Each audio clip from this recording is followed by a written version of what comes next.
We recently had Andriy on the show talking about the massive changes in both the TV and media industries. As part of that interview, we promised to have him back where he would share his analysis on the competitive landscape. Thank you very much for being here, Andriy. Good to be back. I'm going to start off with your chart. Your analysis compares the cost per month of traditional and new TV distribution models. You've grouped the market into three main categories. I'm going to start at the left side of the chart. In the first bucket, you have on-demand video streaming. These are companies like Netflix or HBO Now. In the middle section, you have live TV streaming, and these are services like Sling TV or Hulu. Finally, in the third bucket on the far right, you have traditional cable providers where you've used Comcast as a proxy to show the current monthly cable costs in the United States. Now, the three factors that you said would separate the winners and losers in this space are content, which you talked a lot about in our last interview, convenience, and pricing.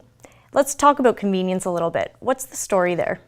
I believe that convenience is a key because for consumers to cut the cord and switch completely to online video, they have to be sure that they can have easy, quick, and reliable access to content that they want to watch online. If you take Netflix, for example, you can watch it on your TV, you can also watch it on your laptop or even on your mobile device. But for traditional cable providers, typically you would have to have a TV set connected to a box. And if you wanted to add another TV set, you had to add another box.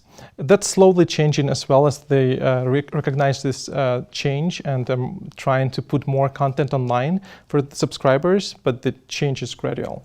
The one thing I noticed as you pointed to Netflix here, which is $10, and then we look at, Sling TV for $20, and moving into traditional, it's up to $142 a month. So as a consumer, if I opt for a low-cost option, am I going to get the same quality content?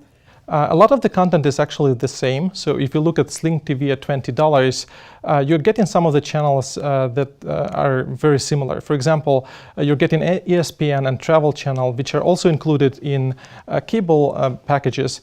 But for Comcast, it starts at $70 and up. On average, Americans spend about $80 to $90 per month for a cable subscription. But what this trend of online and live TV streaming is doing is that you can create your own bundles. You can start with Sling TV at $20 and you can add all of the services on the left, Starz, Netflix, Showtime, and HBO, and you'll be paying just $65 per month. What is really shocking is that some of those packages, such as Showtime and HBO Now, are only available in Comcast Premier package at $142. So in a way, you will be paying less than half of the amount. When you combine a savings of almost half, the content being very similar, and in some respects, a bit more convenience, is it only a matter of time until these traditional players are out of business? Not quite yet. The traditional players are really trying to defend their bundle because that's where they make most of their money.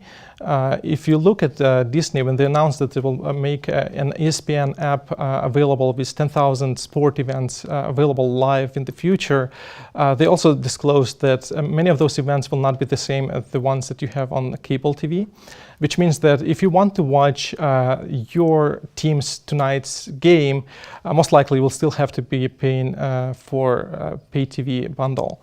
The traditional players recognize the switch to online distribution model and they want to participate in it, but they don't want to disrupt the bundle just yet. Thank you very much for bringing your chart. Thank you.